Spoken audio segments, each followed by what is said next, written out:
Boom, we back. Welcome back to KTG TV.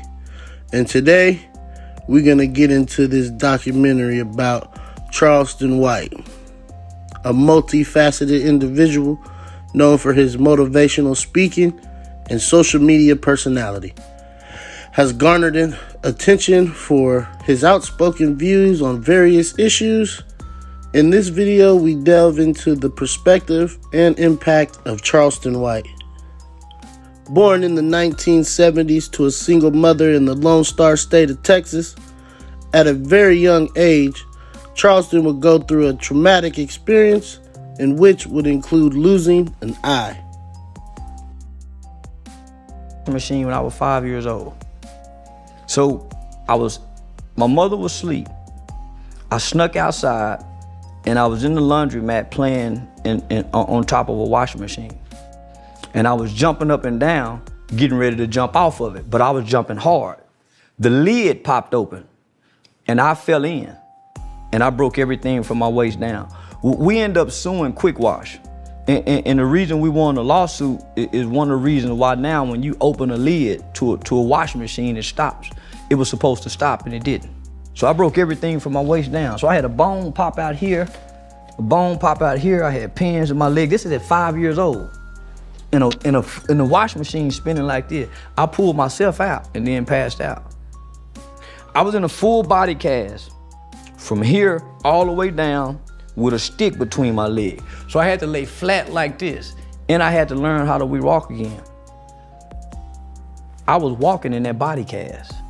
They thought it was a miracle. They thought I was a miracle child. I rose up one day in that body cast and started walking with a broken up body. I got the Spirit of God at an early age. So 2 years later after that, I put my right eye out. So I've had 9 eye surgeries. When they used to put that oxygen mask and make a nigga go to sleep, somewhere in the Bible they says to be absent from the body is to be present from the Lord. Whenever you go to surgery, you're absent from your body. In my mind, I vividly remember having dreams going somewhere to heaven as a kid. So you only have sight in one eye? Yeah, this is a prosthetic limb. It's a glass eye. Oh, wow. So that's from 5 to 7. Okay. So I had to learn how to re-walk again with no problem.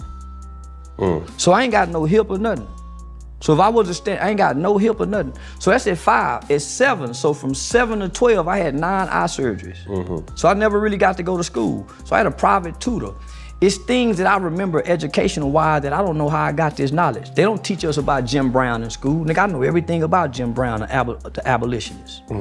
I got knowledge and information but that white tutor, I had a white tutor in the 80s coming to my home to teach me, so I was groomed to be an intellectual. So I didn't really get to go to school to the 6th grade. By the time I got to the 6th grade, I caught a capital murder case in the 8th grade. So I'm an institutionalized baby from medicine, hospitals, to now incarceration. Even with the loss of an eye, it wouldn't stop Charleston from going to the streets, and he would find himself getting into a lot of trouble, which at 14, he was convicted of murder. But the juvenile system in Texas saved his life, says Charleston. When incarcerated at an early age, society tends to write you off. But the staff at the Texas Youth Commission never did. He was a murderer. He didn't pull the trigger, but he was responsible for the shooting of a man who tried to stop him and 3 homies from stealing from a Foot Locker. Man, I'm one of the first juveniles in the Fort Worth, Tarrant County area to be tried and adjudicated for the crime of murder at the age of 14. Me and 3 of my friends decided to go to a mall one day and steal some athletic jackets. At the time, starter jackets were very popular. We went inside of a Foot Locker. 3 of us went in, we ran out with the starter jackets. As we approached the car, there was a good Samaritan, a guy by the name of Michael Levy, which is my victim, saw what was happening. And he tried to thwart us, he tried to stop us from getting away with those jackets. And in the process, my 16-year-old friend, actually 15-year-old friend, shot and killed Mr. Levy in the parking lot. because of that offense, I was sentenced to 12 years under the determinate sentencing law here in the state of Texas. My co-defendants, the guy who actually pulled the trigger, was sentenced to 75 years. He's still incarcerated right now today, and his crime occurred back on September 18, 1991. The anniversary is actually coming up. My oldest friend, who was actually been 16 or 17 at the time, he was sentenced to a 99-year sentence and went back on appeal and received 25 years. And then my other friend, while out on bond, he was killed by the police in a high-speed chase in an unrelated incident crime that caused his death. I spent right about 7 years in the Texas Youth Commission from the time I was 14 until I was 21. The sentence for this young gang leader of the Fort Worth Rolling 60 Crips was 12 years in lockup, where he quickly gained the reputation for terrible behavior. Now you also was really, you also spoke out on hating gangs. You don't like gangs. You don't like Bloods. You don't like Crips. Yeah, you know, I don't like the culture, and I don't like what gangs stand for. But you used to be in the gang. I was just about saying I'm a former gang member, former neighborhood Rolling 60 Crip, by way of OG Zim in TYC State School, man. I worked my way up the gang hierarchy on the inside and became a gang leader and was calling shots. So during my era and during my time off in the institution, man, I was an elite Crip, elite 60 nigga, man, down there off in Giddings State School, man. But when I got older and you know, maturity and brain development began to take place as it always does as you get older, man, I started realizing we all got tricked. We all got played on, homie, with the California Crip and Blood shit. That's theirs. We have no business upholding it and honor it in our town. A nigga from Kansas City can't be hollering stop six and he ain't never been to stop six. Niggas will laugh at him. So nothing in the last 50 years or in the last 100 years have caused more harm and more heartache and more destruction to black people than the Crips and the Bloods. They rank nigga with the KKK. They up there with the KKK. They've been in existence for 50 years. They done killed a lot of people, my nigga. Mm. And neither one of them have turned to the community and said, we're sorry. In 50 years, they haven't dedicated 1 year to the black community and say, y'all, we sorry to all the black mothers who, man, we done created a black river of tears of mothers, pain. But yeah, it's a lot of black mothers, man, who've cried a river, an ocean of tears because of that pain that they feel to this day, until the day they die, man, because their son died, you know, up under the banner of the Crips and the Bloods. After serving his time, he would be released, and shortly after, he would be rearrested. Getting caught with 10 pounds of za, aka gas, or other known as reefer, in the trunk, he was pulled over by the police with him and his friend, but he would only be given probation for his role in the crime.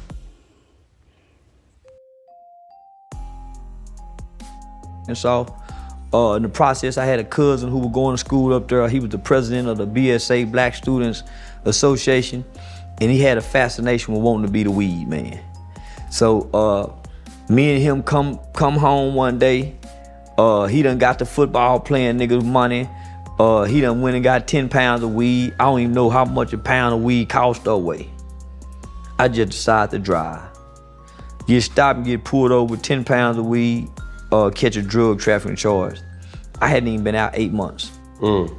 After going been 7 years. 90% of juveniles are rearrested within 1 year after being released. 85 to 90% of adult inmates are rearrested or back in prison within 5 years after getting released. Those numbers don't lie. So I fit in those stats. I ultimately ended up getting 6 months prison boot camp, 5 year deferred adjudication probation. In the process of trying to complete those 5 year deferred adjudication probation, A nigga just trying to find an identity. From 21 to 30, the black man, the black boy, he struggled with trying to find an identity. That's why you see him in his 20s, and from 19 to 21, he hanging with a certain group of niggas. He trying to find somewhere to fit in. Then he with this group of niggas. He trying to find somewhere to fit in. Then he over here trying to do this. It wasn't until I started having children that I found an identity. Because other than that, nigga done pimp, nigga done sold drugs, nigga done robbed, nigga done all the things we think we supposed to do on the streets other than. After receiving just probation, he would go on the straight and narrow. Then he would create a program called HYPE, which stands for Helping Young People Excel, where he would take charge and do anything and everything to help the poor and disadvantaged in his community. That could better my life or change my situation that I was in. So I decided to go back to school and pursue education in criminal justice. And right now, today, currently, I'm a pre-law student at Texas Wesleyan University with 2 semesters to graduate before going to law school. I'm the founder and the CEO of a youth organization that's called HYPE, about hype. And HYPE is an acronym for Helping Young People Excel. And we travel throughout the state of Texas speaking at a lot of the different Texas Juvenile Justice Department institution, juvenile complexes, juvenile institution, halfway houses. We speak at high schools, we speak at different counties, probation departments, juvenile facilities, as well as 2 days out of the week, I volunteer as a volunteer chaplain at the adult parole office, speaking to all newly released inmates, offenders are coming back to the Tarrant County area, pretty much giving them some knowledge and some information about going back to school and pursuing some type of trade, education, or skill. My vision is to share my story with young people in hopes of making a positive impact on their lives. I believe my message, as well as the people that's connected to my organization as far as my colleagues, have some very powerful stories of redemption, because we all grew up in a system. We all committed very serious crimes as teenagers, and right now today we're living pro-social and productive lives, and I think it's a great example for young people. Secondly, I believe our message gives hope to staff members, juvenile workers, school teachers, probation officers, parole officers, because many of us, especially include myself, was considered one of the worst juveniles in the state of Texas based on my behavior. And I was considered one of the ones who would end up in prison or probably be dead by the time I was 25, and I was able to beat those odds based on some of the staff members, based on the programs, based on some of the probation officers that I interacted with and ran across as a juvenile. Years would go by with him helping the community, but it was going nowhere fast. And with a high sense of intelligence, he would find out how to crack the internet and turn it into his playground, which is the Charleston we all see today. 10-year-old guns. They the ones that's printing up the X pills with the fentanyl pills. So I came up here to tell them they need to be eradicated and removed off our streets. How is it these niggas, the Crip and Bloods, they go tell me that I can't speak on their block? They go tell me I can't speak on the Crips and Blood. So they come to my live video threatening me, telling me what I can't say, and all of a sudden they start typing threats. Where you at, bitch ass nigga? I'm gonna get you. I'm gonna slap you. I'm gonna see you. So nigga, that nigga told me he don't care about me going to the laws. He coming to get me. That nigga tried to call me this morning. Hey man, nigga, I better go to the police. Last time a nigga done me like this here, and I tried to respond, I ended up in jail with a felony, man, with a aggravated assault with a deadly weapon, man. And so the best thing to do, I'm going to go notify the police. How is it that as a community activist, I done went down to City Hall and I done addressed the mayor and everybody about the violence. I'm on social media talking to my people about the violence, and all of a sudden here come the Crips and Bloods, guys like Vidal and Lil Eva and them. They want to come to Truman Street Bloods in the 43rd Harvest Street Gangster Crips coming and tell me what I can and what I can't speak on, and they the ones causing the violence. They the ones getting them kids the guns. Harvey Street Crips is the one with all that heroin that's being sold over there on the house side. Them that got dope houses and got that fentanyl over there, man. If the feds want to get in the good bus, nigga, Harvey Street Crips is where the best bus the feds can find. They got fentanyl over there, man. Y'all know how dangerous fentanyl is? And they saying I can't speak out about it. Well, the police suggest and recommend that I stay from down at the Classy Lady. So that's what I'm going to do until we can get these Harvey Street Crips off the streets. Making them threats on a nigga night, man. Scaring me half the motherfucking death, nigga. Boy! Yeah, nigga done scared the shit out of me. Yeah, nigga. They playing like they the biggest and the baddest. I know where some bad motherfuckers is. We go on the gang unit in a minute. That was just the basic report. And if anybody go to messing with y'all know some Crips and things right here. This the number you call right here. If you need police, fire, ambulance, you call 911. But to make a report or update a report, you call 817-392-4222. When them big old bad motherfuckers go to fucking with you. Request for reports, records, ID checks, background, you go to 1000 Calvin. Charlton has not shied away from expressing controversial views on social and cultural issues. His candid and unfiltered commentary has sparked discussions and debates, drawn both support and criticism. Some applaud his willingness to tackle sensitive subjects, while others question the appropriateness of his approach. I remember being given permission by the Fort Worth Police Department to sell marijuana in this city. I had a meeting with Deputy Chief Dean, and he instructed us. He said, Charleston, I don't want any hard drugs down there. I want you to tell the old man that I don't want to hear anything about he can't stop it. So we sold weed forever.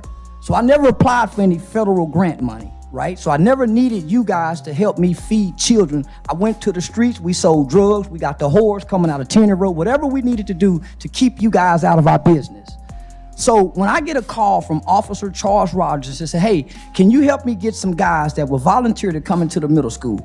I'm already know you guys are gonna play politics, right? Because I infiltrated your police department and stole a lot of information. And so you guys try to keep me out of things. But the community keeps doing. When you guys push me down, this is what the community does. They push me right back in front of y'all faces. Now I have a national audience. So let me tell you about Officer Rogers. I was in a strip club one night, and Officer Rogers, I contacted the NAACP president. I contacted U.S. Department of Homeland Security Special Agent Keith Owens for the Human Trafficking Division, and I called Charles Rogers about 1 o'clock in the morning with music playing and strippers around me. And we rescued that lady the next day. Officer Tracy Carter involved himself in that and interfered just like he's interfering now. It wasn't until we put together a group of men, 19 other men, myself including 20, we went to a struggling black business in Arlington, Texas, because Fort Worth don't support what we do. We supported this business. She made thousands of dollars that day because we advertised it and promoted her business on social media. We put together a program, invited Officer Snyder, found out he's not a racist white cop. He's a Detroit boy, just works for a racist police department, so he gets a bad rap with the children. We're gonna teach these children that this is a good man. Well, how do you know they're good? Do they feel bad when they do wrong? Do they feel bad when they do wrong? So here we go, the police department interferes and say, hey, he's on a video with Charleston with 19 other men in a community event doing gang intervention and prevention. You guys pay a lot of money for the VIP program that the Kelly Out and Gray put together. We don't need you guys funding, but we got the manpower that the VIP program doesn't have, right? So I'm doing something that I've never done before. I'm standing against the police department. You guys have never seen me do that. Never.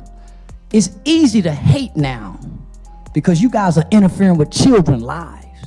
It's easy to spread the narrative that we hate y'all. F the police, because I see it's not about kids. It's about your politics. The impact of Charleston's work can be measured through the engagement of his audience, his ability to connect with people on a personal level, coupled with his direct communication style, has undoubtedly left an impression on those who consume his content. Whether inspiring individuals to pursue their goals or challenging societal norms, his influence is evident in the conversations sparked by his words. Man, Whack 100, he just posted that on his Instagram today. I know your Instagrams have been deleted, but he said it's time to give it up. Like I tell all. And Sexy Red agrees with him too. Sexy Red say she like the raw dog. I bet it was plenty nappy head niggas, uncles and everything else. Raw dog and that little old pussy. Them hoes ain't looking at no how. Let the word get out, a nigga can fuck good. Girl eat pussy good. Nah, they want that bell head. They want that bell head. They don't care nothing about no motherfucking bald head. That nigga with them waves. No, nigga like Whack 100 with that bald head that lay on his belly, hollering on the phone. No. I'm like granddad and them, homie. Go back and watch Fred Sanford. Look how Fred Sanford was on there with his hair. Go back and look at Don King when he was young. Look at James Evans on Good Time. Look how them niggas. Look at George Jefferson. Nigga, you just grow old as a man. This is the look of a man. Nigga, when I want to go out on Friday night, I might shave it. But nigga, I'm gonna embrace this shit, nigga. And I ain't shaving shit. And why that nigga watching me? I don't watch him. He really want to be my friend. This has been the Chronicles of Charleston White. Don't forget to like, comment, share, and subscribe. It's your baby mama's favorite fat nigga. I'm gone. Show the block where you pumping gas at. I bet you can't do this right here, quick, baby. Show the block where, listen, show the block where you pumping gas at, quick, baby. I bet you can't do this now. Now, if you do this, you can get a fight. But I want you to go where Cowboy at. You hear me? Say, I bet you can't go to LA and do this. And I'm in the blood, nigga. I'm in the Bloods neighborhood. Yeah, I'm in the Blood neighborhood. Nah, quick, Kevin. I bet you can't do that. So that's gonna be one of the requirements and one of the stipulations for the fight. The other stipulation is you gotta go see Cowboy. If you don't go fight Cowboy, you can't fight me. So I would never ever in my life fight what's his name, Crick Baby. You think you finna hit a lick off me, nigga? On pump one right there. No. That nigga say, if I turn down the fight, guess what? I'm turning it down. Nigga, I ain't never getting now one of you crab ass nigga no chance in no 6-figure deal, nigga. Fuck you. You think you slick, begging ass nigga. Stick your motherfucking ass over there with no jumper and keep getting them small ass paycheck. But nigga, I'm not finna let you get it no motherfucking money with me, nigga. I don't like you.